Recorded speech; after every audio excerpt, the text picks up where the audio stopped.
ಇವನೊಬ್ಬ ದೊಡ್ಡ business man.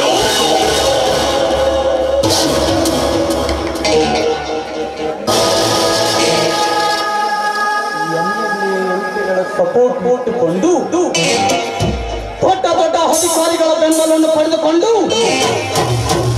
ಹೇಳಿದಷ್ಟು ಲಂಚವನ್ನು ಕೊಡುವ ಶ್ರೀಮಂತರ ಮಕ್ಕಳಿಗೆ ನೌಕರಿ ಕೊಡಿಸುವ ಗ್ರೇಟ್ ಕ್ರಿಮಿನಲ್. ಲೇ ಶರ್ಮಾ,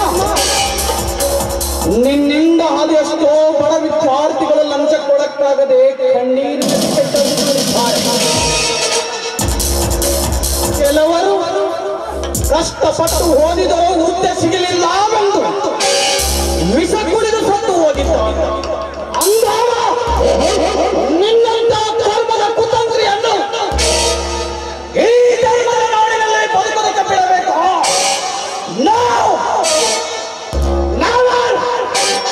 ಬರುವ ಧರ್ಮ ಹಿಂದೆ ನಿನ್ನ ಮತ್ತನ್ನು ಕೊಯ್ದು ಕೈಲಾಸಕ್ಕೆ ಕಳಿಸಲು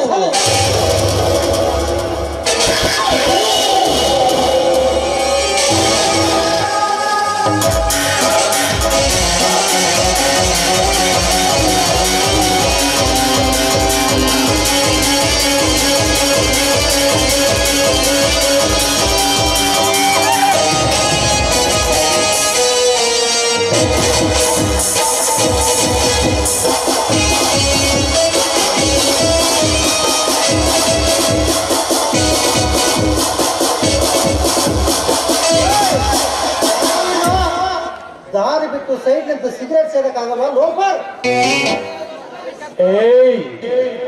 ಇನ್ನೊಂದು ಸಾರಿ ಲೋಫರ್ ಅಂತ ಬಗಳಿದರೆ ನಿನ್ನನ್ನು ಎತ್ತುವುದಕ್ಕೆ ಮಾಡಬೇಕಾಗುತ್ತದೆ. ಯಾಕೋ ಎದುರ್ತೀಯ?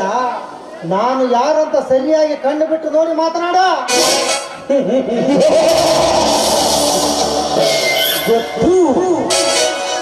ಮೈ ಮೇಲೆ ಕಾಕಿದೆ, ತಲೆ ಮೇಲೆ ಟೋಪಿ ಇದೆ, ಸೊಂಟಕ್ಕೆ ಕರ್ನಾಟಕ ಪೊಲೀಸ್ ಎಂಬ ಬೆಲ್ಟ್ ಇದೆ, ಅದನ್ನು ಕಾಯುವುದಕ್ಕೆ ಒಂದು ಕಣ್ಣು ಇದೆ ಅಂದಾಗ ನೀನೊಬ್ಬ ಪೊಲೀಸ್ ಸಬ್ ಇನ್ಸ್ಪೆಕ್ಟರ್ ಅಂತ ಗೊತ್ತು. ನಾನು ಯಾರಂತ ಗೊತ್ತಿದ್ದು ರಸ್ತೆ ಮಧ್ಯೆ ನಿಂತು ಸಿಗರೇಟ್ ಸೇದೋದಲ್ಲದೆ ನನ್ನ ಎದುರು ವಾದಿಸ್ತೀಯಾ? ಯಾಕೆ ನೀನನ್ನು ಸಾಚಾನ ಮೊನ್ನೆ ಅಶ್ವಿನಿ ಲಾಡ್ಜ್ನಲ್ಲಿ ಕಂಠ ಪೂರ್ತಿ ಕುಡಿದು ಸಪ್ಲೈ ಮಾಡುವ ಯುವತಿಯೊಡನೆ ಸಂಪರ್ಕ ಇಟ್ಟುಕೊಂಡು ಬೆತ್ತಲೆಯಾಗಿ ಬಿದ್ದುದು ನನಗೆ ಗೊತ್ತಿಲ್ಲವೇ? ಅಂದೇ ನಿನಗೆ ಸರಿಯಾಗಿ ಸನ್ಮಾನ ಮಾಡಿ ಕೈಯಿಂದ ಮುಟ್ಟಲಾರದ ವಸ್ತುವಿನಿಂದ ನಿನ್ನನ್ನು ಪೂಜೆ ಮಾಡಿ ಹೊರಗೆ ಬಿಡ್ತಾ ಇದ್ರು.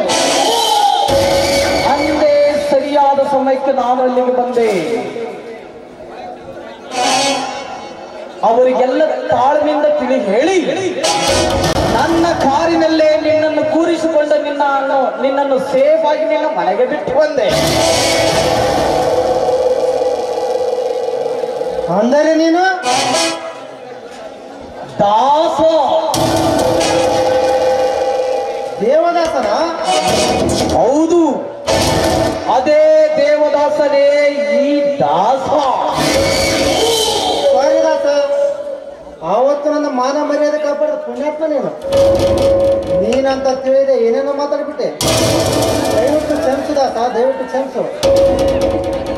ಕ್ಷಮಿಸುವುದು ಕಾಯುವುದು ಈ ದಾಸನ ಧರ್ಮ.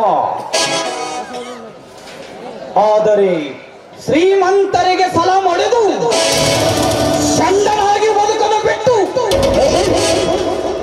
ಕೆಚ್ಚದೆ ವೀರನಾಗಿ ಬಾಳು ಅಂದಾಗ ಮಾತ್ರ ನಿನಗೆ ಯಾವತ್ತೂ ಈ ದಾಸನ ಬೆಂಬಲ ಇದ್ದೇ ಇರುತ್ತೆ. ಆಯ್ತು ದಾಸ, ನೀನು ಹೇಳಿದಂತೆ ಇನ್ನು ಮುಂದೆ ನ್ಯಾಯದಿಂದ ಬಾಳಿ ಬಡವರ ರಕ್ಷಣೆಗೆ ಬರುತ್ತೇನೆ. ಬಾ ದಾಸ, ಆವತ್ತು ನೀನು ಮಾಡಿದ ಉಪಕಾರಕ್ಕೆ ಏನು ಕೊಟ್ಟು ಕಡಿಮೆನೆ. ನಿನ್ನ ಫ್ರೆಂಡ್ ಆಗಿ ಇವತ್ತು ಒಂದು ಪಾರ್ಟಿ ಕೊಡಿಸ್ತೇನೆ, ಬಾ ಹೋಗೋಣ. ಆಯ್ತು.